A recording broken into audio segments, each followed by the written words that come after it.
Peace and all goodness be yours, brothers and sisters. Thank you for connecting with me here, and thank you for connecting with this place, Old Mission Santa Barbara, so significant to the city of Santa Barbara and to the people who gather here as a faith community, to the people who gather here as pilgrims and visitors, as scholars. I'm standing outside the walls of the church in front of a panel that indicates that the current church is the fourth church that's stood on this site. It was completed exactly 200 years ago, which puts us in an anniversary year. Always a good time to revisit fundamental questions. The church, incidentally, was rebuilt again in the early 1900s following an earthquake. Each generation has contributed its own vitality and energy to assure the sustenance of this place as a living memorial to the Franciscan tradition ignited by St. Francis of Assisi. We are experiencing in our world today something akin to an earthquake, which is shaking the church, our lives individually and as a community, shaking us to our foundations.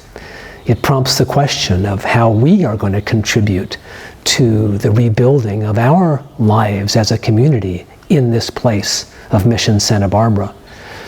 I'll never forget the evening 2 years ago when one of our community members, a Chumash native elder, stood in the pulpit of the church and told us all quite clearly, my ancestors' DNA is in the walls of this church. She said it, my ancestors' DNA is in the walls of this church. Well, the assembly got quiet as we took in the power and the truth of what she was saying. What is it that we're willing to contribute today to assure the sustenance of this place?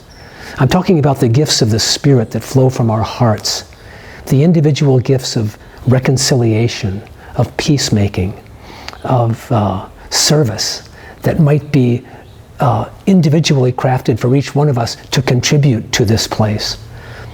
At a time of his own conversion in his hometown of Assisi, St. Francis heard Jesus speaking from the cross, calling him to go and rebuild the church, which is falling into ruins. From the cross, he heard those words, to go rebuild my church, said Jesus, which, as you see, is falling into ruins. What will it take for us today to contribute to the rebuilding of a community that finds itself fractured at this time around questions of social upheaval, racism, of economic instability, and political polarization? What is the Lord calling you to contribute to the rebuilding? What is it calling us to do as a community to contribute, to invest ourselves into the rebuilding of this place?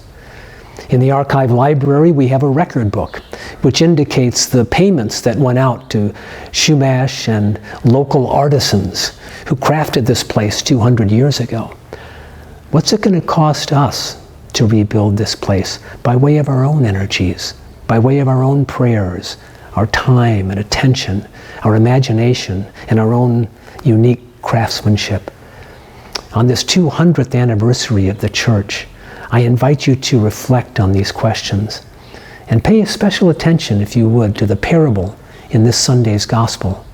It speaks of a field that holds within it, buried, a treasure. It speaks of the person who sold everything he had to buy that field. We're in a sacred field at Old Mission Santa Barbara, and there's a treasure buried here waiting for us to discover. A treasure of gifts of the Spirit, a treasure of new energies toward peacemaking and reconciliation that we've yet to discover. How will you participate in the great adventure of that discovery and contribute to the rebuilding of this place? May the Lord give us peace.